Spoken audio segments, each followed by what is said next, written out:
Hello, darkness, my old friend. I've come to talk with you again. Because a vision softly creeping left its seeds while I was sleeping. And a vision that was planted in my brain still remains within the sound of silence. In restless dreams I walked alone, narrow streets of cobblestone, neath the halo of a street lamp. I turned my car into the cold and damp. When my eyes were stabbed by the flash of a neon light that split the night and touched the sound of silence. And in the naked light I saw 10,000 people, maybe more. People talking without speaking. People hearing without listening.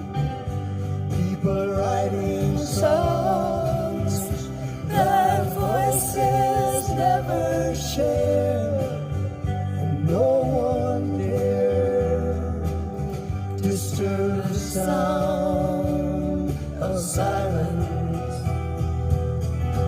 Fools that I do not know. Silence like a cancer grows. Hear my words that I might teach you. Take my arms that I might reach out to you. But my words, like silent raindrops, fell and echoed in the wells of silence. And the people bowed and prayed to the neon god they made. And the sign flashed its warning in the words that it was forming. And the sign said the words of the prophets are written on the subway walls and tenement halls, and whispered in the sound of silence.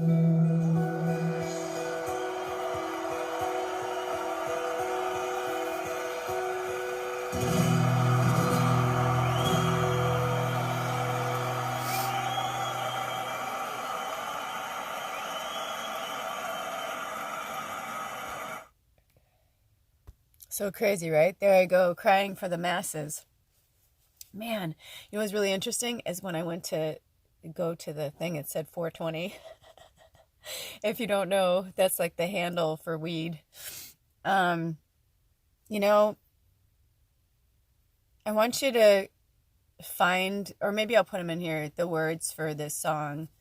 It was actually the first song I ever learned on a guitar. Was it this one or was it oh no, it was the Rosemary, whatever. It was Simon and Garfunkel. And it's really interesting because I share Simon and Garfunkel with my mom. That was music we both just loved and cherished, and that was amazing. And my mom would be like, listen to these lyrics. And like, my mom was like this really awesome force. She was an amazing teacher. When I say was, she's still alive, but I'm saying like that version of her, I say was, because that version of her, I don't know her. It doesn't align with the version of her now. And when I try to talk to her about it, sorry, I'm like trying to move and I'm like, I'll just put this here. I'm so cold. It's so cold in Big Camper right now. It's like 30 degrees outside, I think, or maybe 28. Anyway. So yeah. So I was just doing my thing, minding my own business, doing the dishes, making tea, and this song came on, and I was singing it, and I was feeling so good, and then I just heard, hit, start it over and hit record, and I want you to like really, really listen to it. And it's for me to do this to draw your attention to it as well, to really understand like what's happening on the planet right now. And that line when they talk about, silence like a cancer grows. It's like I'm having this really prophetic moment with my mom, my relationship with her. It's really interesting because my mom doesn't really know what I'm going through with her right now. I haven't shared that. I just like sent her a text and was like, I'm going off the grid, and she's like, oh no, I missed you. And I'm like, it's okay, and I know it's because I wasn't supposed to talk to her or really that many people, because the part that I'm going into in the book right now is I've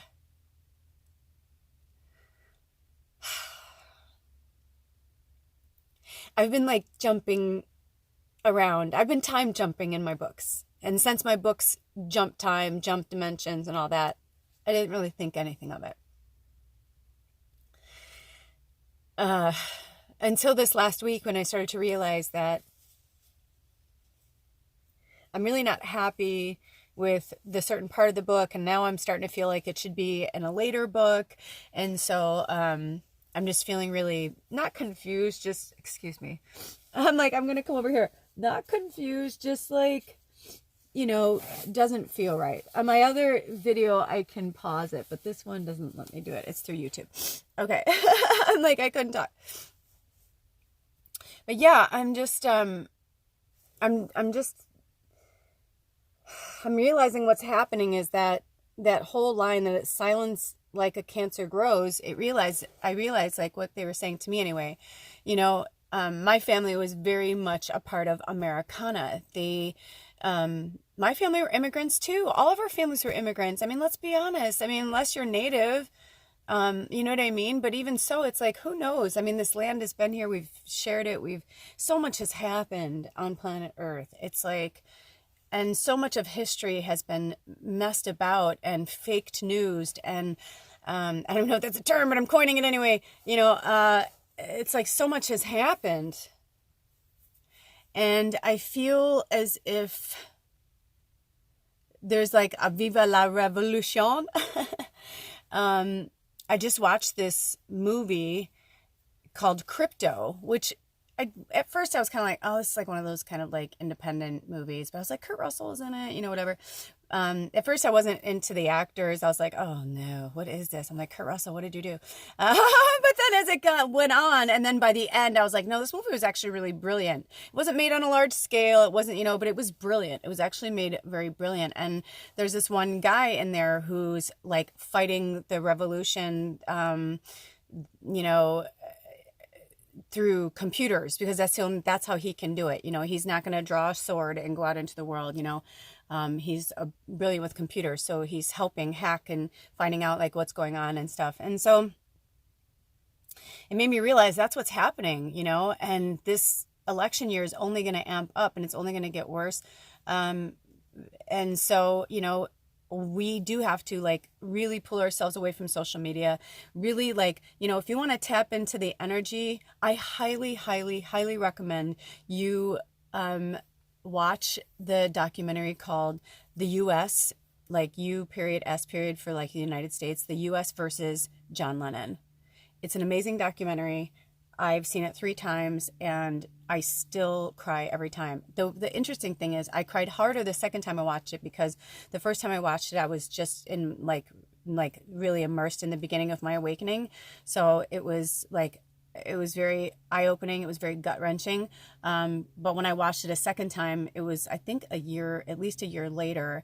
And I had like really progressed, through my awakening. So I just cried harder, really understanding like how much John Lennon and Yoko Ono sacrificed of their selves and their lives at the time. And Yoko, for sure, like we all know John Lennon was murdered. It's no, the government's like, oh, we didn't do it. And it's like, it doesn't even matter if they put the gun in that guy's hand. It's like they demonized him to the point that like, and the fact that he was British was like put it way over the top, because they were like, you don't even fucking belong here. You're not even from here. Like, fuck you. Like, stop talking. Because he was the one that was over here and witnessing all the shit that was happening, not just here, but in England, everywhere. But he was living here at the time. I think he was living in New York at the time. But go watch it. I mean, we are in every bit of that right now. We are in every bit of that right now. And it's really powerful because it was, 50 years ago that this all started happening, the age of Aquarius, a little over 50 years ago, actually, that the age of Aquarius began to open up. And once she did, she was kind of like, this is where I'm at. This is what's going to happen, people. You know what I mean? Like, and the old world, the old way of thinking kept fighting it. That patriarchal society kept fighting it because they didn't want women to have rights, and they didn't want people of color to have rights. And I say people of color not in a disingenuous way in any way, but you know what I'm saying. Didn't matter your religion, your background. The irony is they came here, they came in huddled masses, yearning to be free. Something about liberty. I can't remember the whole song now. But they came here to find this new world, this new life, away from this patriarchal society of England, right? This repressed, controlling, and especially male dominated control world. They wanted to come here and start a new world. Some people say that was never true. They really just wanted to come here and start their own thing, to be like, fuck you. We don't want to be part of you, England. We're going to go start our own patriarchal society. Other people are like, no, there were people that really genuinely were like, no, we're going to go and start a new place where like you could be any color, any race, it doesn't matter your religious belief, who you love, like who cares. This is not the first time this has happened. When America was born, and they took over this land, I mean, I can get mad about it, but everybody's done it. My mom is right on that part. I'm not saying it's okay. I'm just saying like everybody has done it to each other through history. They've, gone and fought and like, I want this, so I'm going to fight you to the death for it. It's very, very simple, cavemanish, point of view. But with that being said, it's like, he's talking about within the sounds of silence. That is how they have gained control, by people staying silent. And anytime there's been a revolution or people have come against, the man, parliament, whatever, the establishment, anytime that has happened, and that's anywhere in the world, it's like, that's what we've done, right? It's like, so that's like, kill or be killed mentality, but that's not how it is. That's just how it's been. And now we are taking the planet back. And a huge reason of why we're taking the planet back is because these other alien starseeds have been coming here and siphoning the energy from the Earth's resources and knocking everything off balance. Gaia is an energy. Like, she's not just a planet. She's an energy. She's a force. Like, it is her energy that keeps this planet going. She is the goddess of this planet. She's the ruler of this planet, Goddess Gaia. It is a mother, female, divine energy.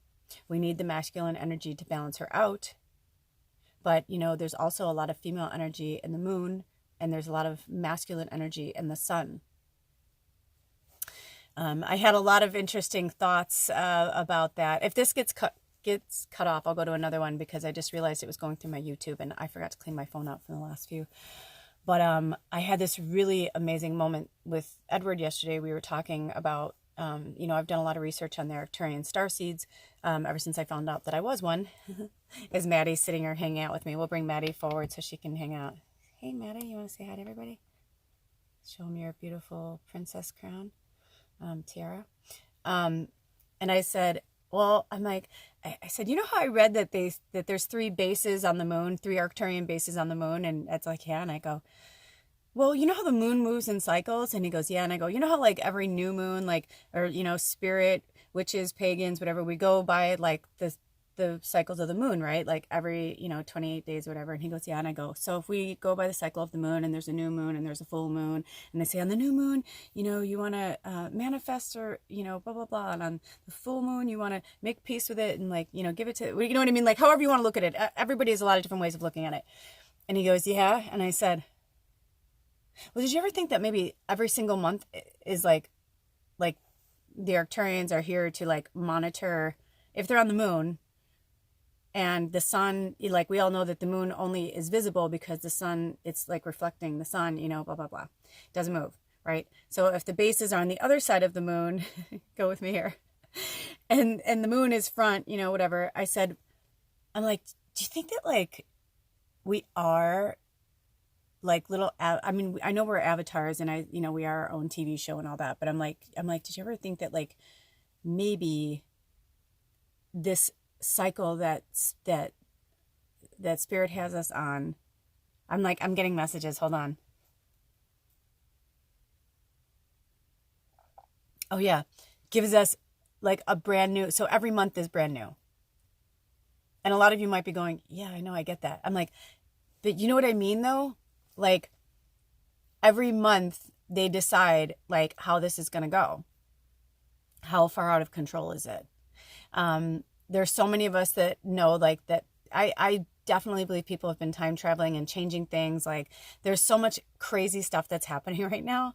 And I feel like now this has like really amped up. I'm not saying it the way it came out yesterday. Like it came out to the point where like Ed and I looked at each other and we're like, oh, I never thought of it that way. And I think part of it is because I feel like I want her over here. I don't know why. That was weird. I felt like I needed to pull her energy back. Oh, okay.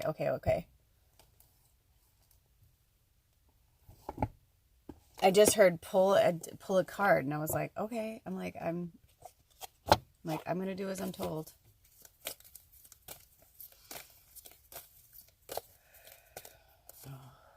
Oh, thunder drum. It's interesting because my thing I was just thinking right now is like, it was like I had this breakthrough yesterday and now it's gone. So I'm like, I'm just thinking, because what I said to you guys, even when I said it, I go, that sounds so trivial. That's not really what I said, or that's not really the download that I got. And now I'm feeling like, I feel like they're like, look at the monkey. Like we're not supposed to go there yet.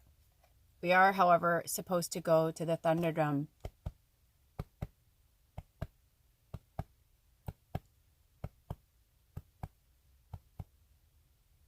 And let whatever comes out while you're going through this. I'm going to read this card because I feel like we're supposed to.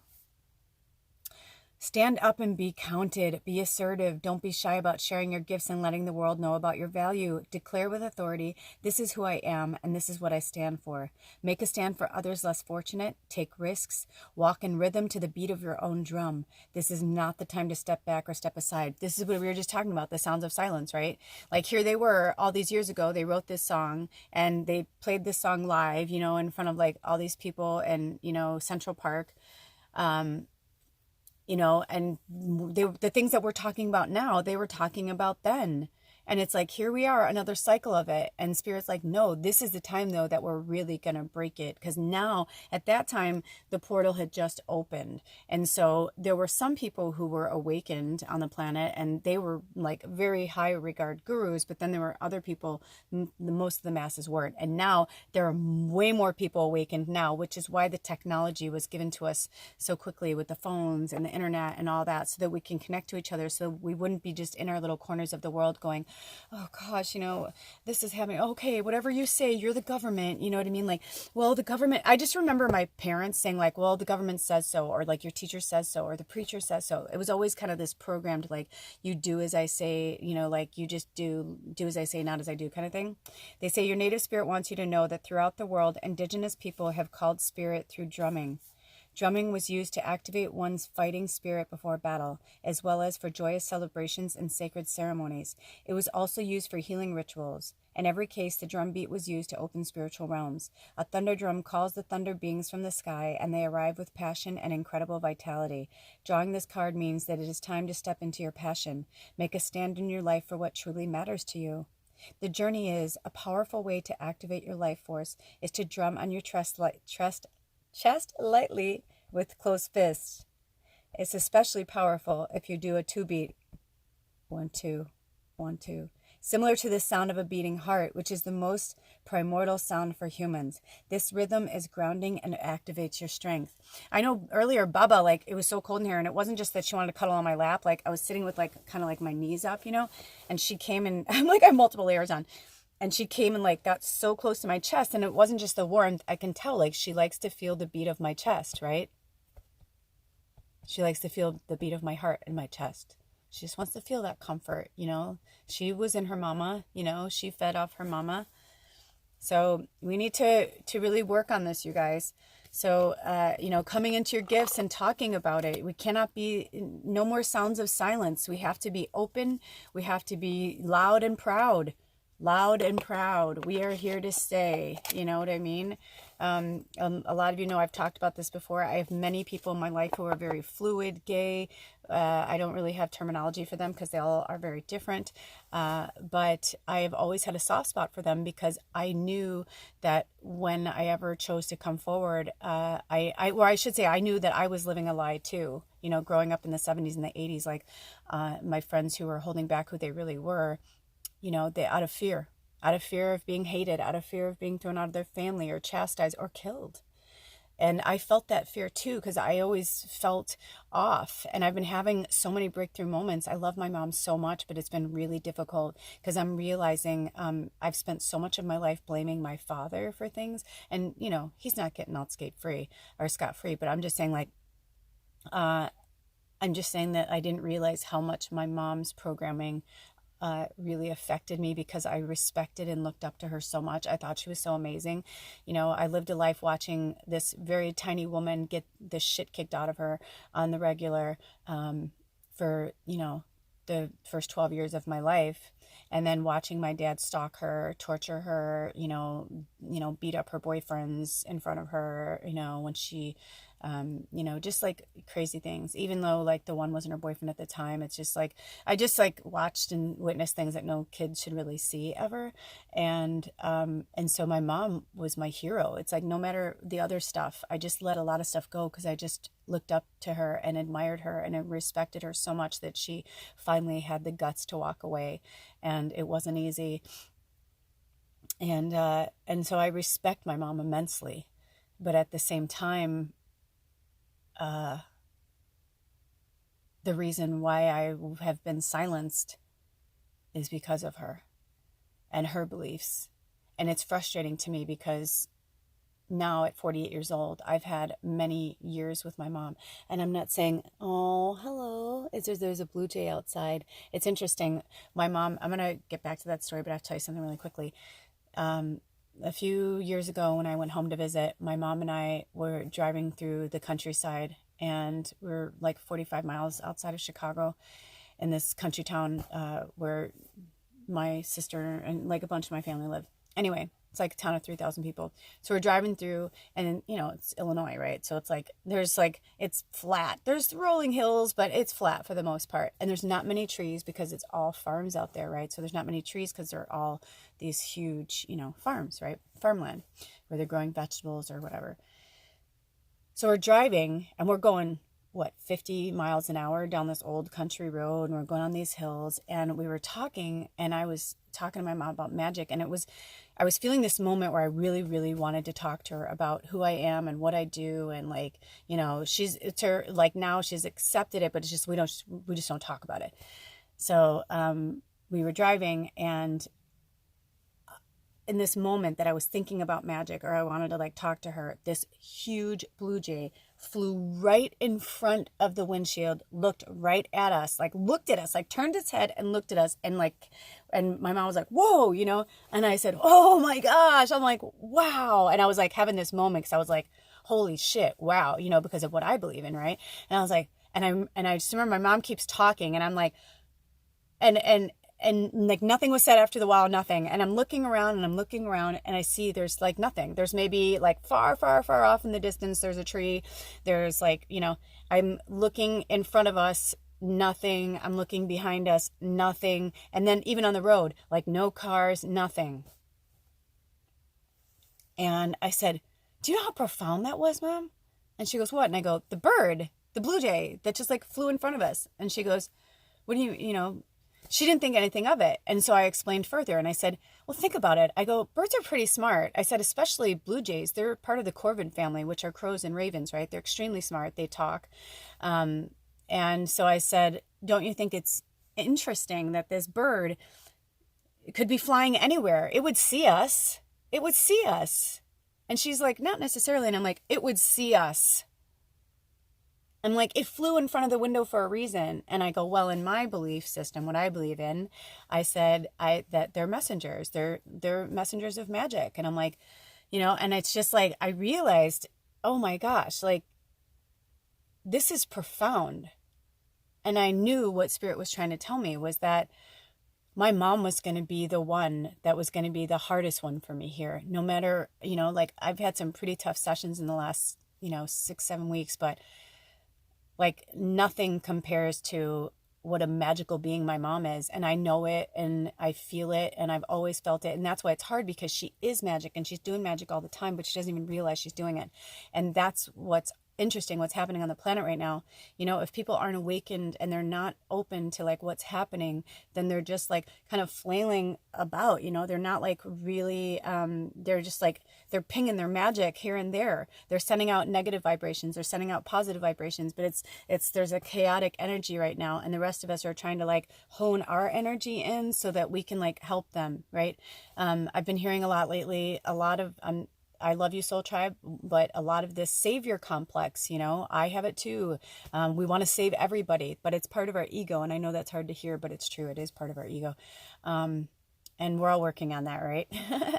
But that, it's like this thing I have with my mom is so intense because I respect her magic. I respect her energy. She's rarely steered me wrong in certain capacities, but it baffles my mind that this still amazing, beautiful, gifted, magical, manifesting creature could still be someone who believes that we're going to go to some fiery place, that believes that she's going to go to this heaven because, she's been diligent. She's been doing the prayers. She's, like completely been programmed into this, this mass religion.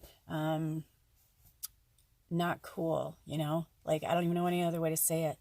So my heart is breaking because I can't be silent anymore. And I know it's going to kill her. And I just didn't want to go into certain parts of my book. And I'm realizing that I really do need to set up the context in this book. And even though I want to jump ahead to certain things, I'm realizing now that, I was trying to explain it to Ed yesterday. I said, I've been holding back a lot. And he's like, why? And I go, because I wanted to be like Sabrina the Teenage Witch. Like I want everyone to have, at least 13 and over to be able to enjoy these books and these movies. So, it's very precious to me. I'm not going to put it out into the world until I feel like it's right. And I feel like part of the reason why I know it's not right is because I haven't fully gone to the depths of where I really need to go. As I shudder.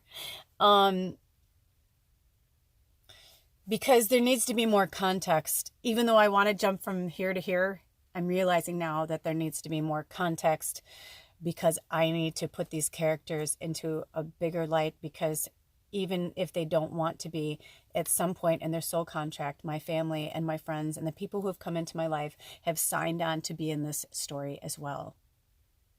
And I can't be concerned about that because their higher self is like begging me to do this, because there are some people who are actually going to further awaken, or they're going to be completely woke after they read these books or see these movies that are connected to me, and will be like, oh my gosh, like how come I never saw this, or how come, wow. And I was having all these breakthroughs and all these epiphanies yesterday. And so, so thank you for witnessing me and for not being silent. We can't be silent. It's not going to be all sunshine and rainbows. Some days they will be, and some days they won't. Again, Even when I was doing the dishes, when I was crying and I heard go record it, I was just like, come on. I'm like, because I'm tired of putting myself out there. But I realized even like when I was doing a session the other day where one of my clients was like, wow, that's like the first time you've told me that much about yourself or whatever. They're like, I didn't realize that or I didn't know that. And I was like, yeah, because I'm very, even though I share my life with you guys, at the same time, there are certain things that I'm very, very private about because it's stuff I'm going through too. It's like, it's my stuff. So I don't 100% feel comfortable doing that. But in order for us to be truthful, or in order for the cancer to stop growing, the cancer of silence, we all have to open our mouths and talk about it. We have to talk about our truths. That doesn't mean that our family and friends are bad people. We all played parts. I am still a villain in a lot of people's stories right now. Of course I am. I look back on things I've done and said, and I have, not regret because I know that that was meant to play out that way. But, of course, like there's none of us that are going to escape that are, in these human avatars right now. So speak your truth, write the blog, do the YouTube channel, go on social media if you haven't already, you know what I mean? Like talk to your friends and family, start hosting gatherings, bringing people together. It's time. You're all leaders, Panda Tribe. You're all leaders. It's time for us to break the sound of silence and dig in deep and go to those places that we don't want to go, because that is where the magic is. Once we open our mouths and release that repression of telling our truth, that is when the magic will truly come alive on the planet. So we have to work on ourselves individually.